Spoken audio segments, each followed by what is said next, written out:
Alright, you are back with comedian David Boyle and I'm quitting alcohol. It's Monday today and I'm not entirely sure which way I'm going to go today. I've been thinking about it for the last hour and I don't know whether to do the job thing, tell you about a shitty job I had to make your Monday and your shitty job seem better, because I'm running out of jobs. I think I've got maybe 4 or 5 jobs left. Or do I go straight into criminal activity? Or do I talk about a job where I committed crime? The thing is, I'm not comfortable talking about any of them. So, I'm sort of painting myself into a bit of a corner here. Eventually, I'm going to start talking about shit I don't even want to talk about at all. And that scares me. Okay, fuck it, I'll tell you about stealing cash at this job. So I finished working at the bank when I was fucking young. I think I was like 20. Can't remember exact ages, but I think I was around 20, 21, something like that when I quit the bank. I didn't even get fired from the bank. I left.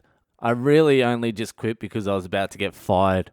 But the whole time I was working, slaving my ass off at this fucking bank, my mates were working bar at the football stadium. They had been working there for years. They started off working popcorn, and then as they got older, they started working bar. So there was a bunch of them working there, and it would be like a 4 or 5 hour shift, just pouring beer and liquor, and there was virtually no oversight at this place. They never did stock take. They didn't ring the money through the cash registers. It was just loose as fuck. And this is a massive stadium holding like 50,000 people.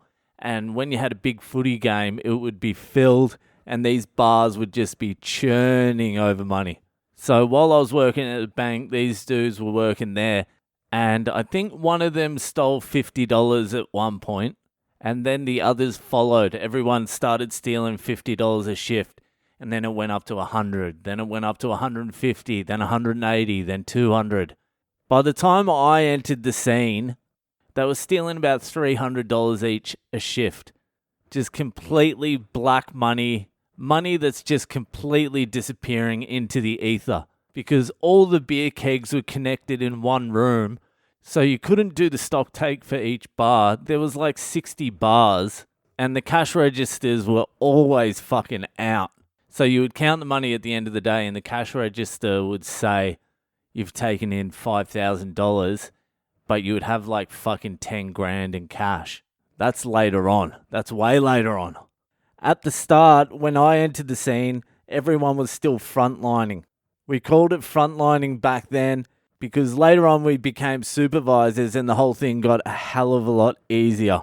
But frontlining was you just worked the bar. You were just on the pourer or on the till and someone would hand over $50 and instead of putting it in the till, you would scrunch it in your hand. You would do the scrunch, slide it into your pocket and just give them change. You were in the trenches trying to steal money with eyes everywhere. Very dangerous. But we got real fucking good at it. To this day, if you gave me a $50 note, I could scrunch it and hold it in my hand and you wouldn't even know I've got a 50 in my hand. Like a fucking magician. And even if you were staring directly at me, you were monitoring me, you still wouldn't be able to see me put it in my pocket. That's how fucking good we got at frontlining. So these guys sorted me out with a job there. I got the job. I did my first shift. They're like, don't take anything your first shift. Just feel it out. Get the feel of the place.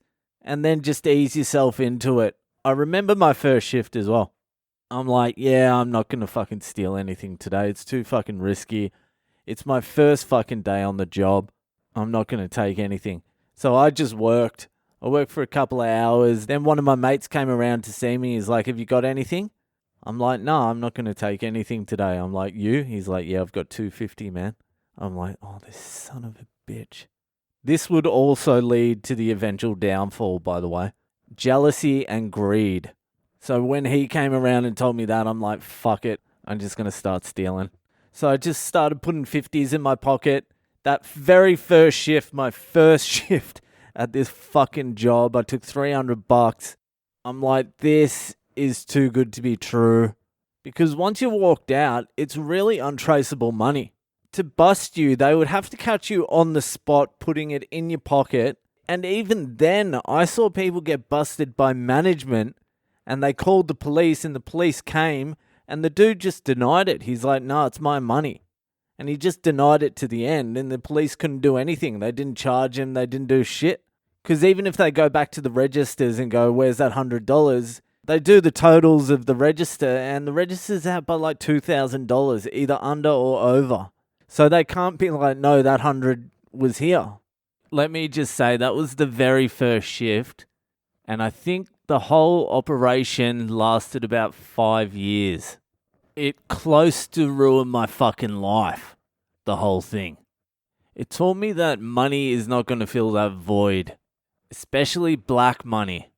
No matter how much of it you have, it is not going to fill that void.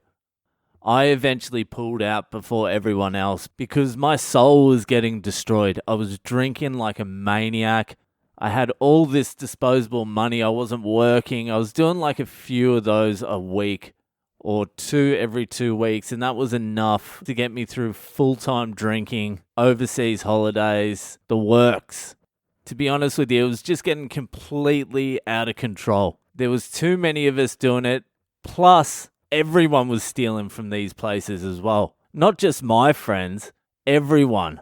All the supervisors, all the bar staff, everyone was stealing. You were a fucking chump if you weren't stealing, seriously.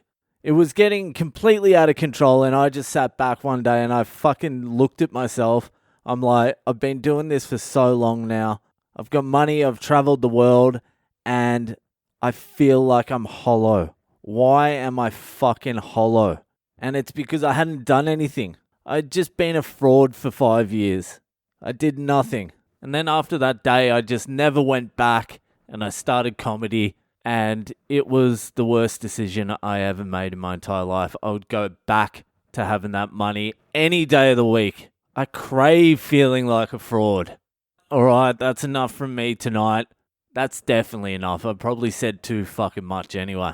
There's going to be a few boys listening to this that aren't going to appreciate it so much, but fuck you. It's my life, cunts.